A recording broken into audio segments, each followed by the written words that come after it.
Sebab selanjutnya para pembesar Yaman ingin menghancurkan Ka'bah.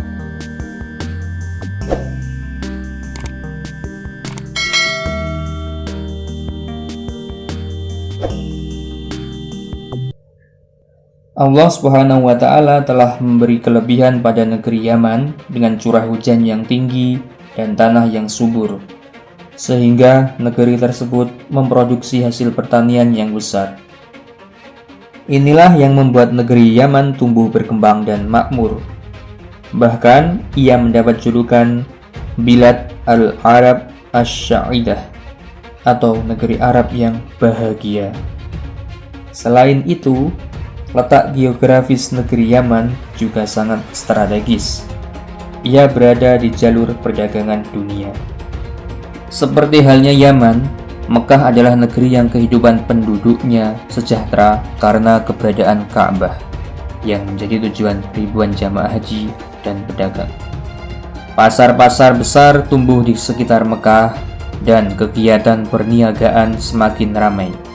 Ini semua membuat sebagian tokoh Yaman khawatir akan berpengaruh negatif pada kegiatan ekonomi mereka. Maka aroma persaingan antara Yaman dan Mekah pun mulai terasa. Hingga pada puncaknya, sebagian tokoh Yaman memandang perlu untuk menghancurkan Ka'bah agar kegiatan ekonomi mereka tidak terancam. Tetapi mereka sendiri ragu melakukannya karena keagungan Ka'bah di mata suku-suku Arab.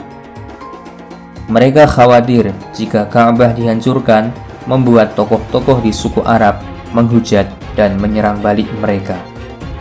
Sebenarnya, persaingan antara Mekah dan Yaman ini bermula ketika sebagian orang Huzail dari Bani Lihyan menyampaikan pada seorang raja di Yaman.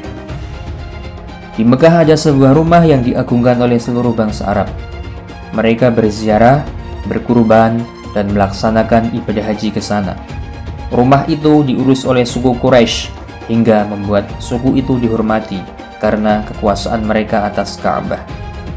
Dan orang-orang Huzail terus mendorong Raja Yaman tersebut untuk merobohkan Ka'bah dan membangun bangunan yang semisal di Yaman. Orang-orang Huzail berkata pada raja itu bahwa sebenarnya dia lebih berhak menguasai Ka'bah daripada orang-orang Quraisy. Mereka berkata, rumah itu, Ka'bah, beserta kemuliaannya lebih baik ada di bawah kekuasaanmu.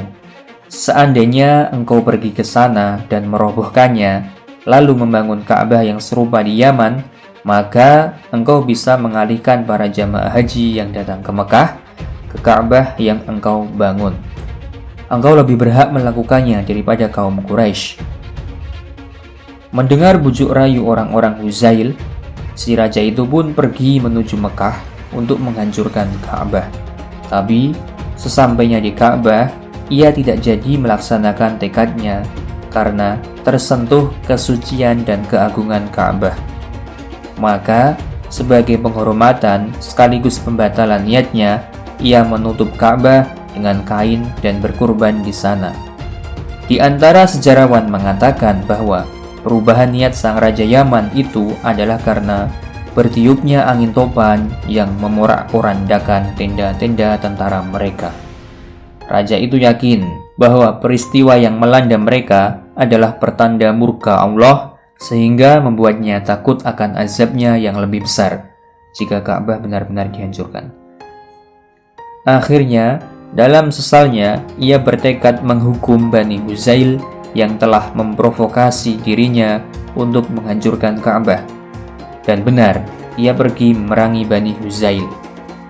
Sebagaimana yang diriwayatkan Al-Umari, kemudian sejarah mencatat bahwa raja inilah orang pertama yang menutup Ka'bah dengan kiswah.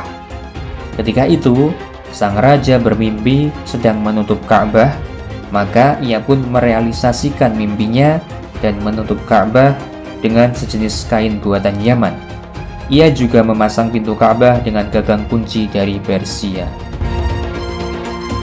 Demikian audiobook Sejarah Ka'bah pada episode kali ini, teman-teman. Jangan lewatkan episode berikutnya tentang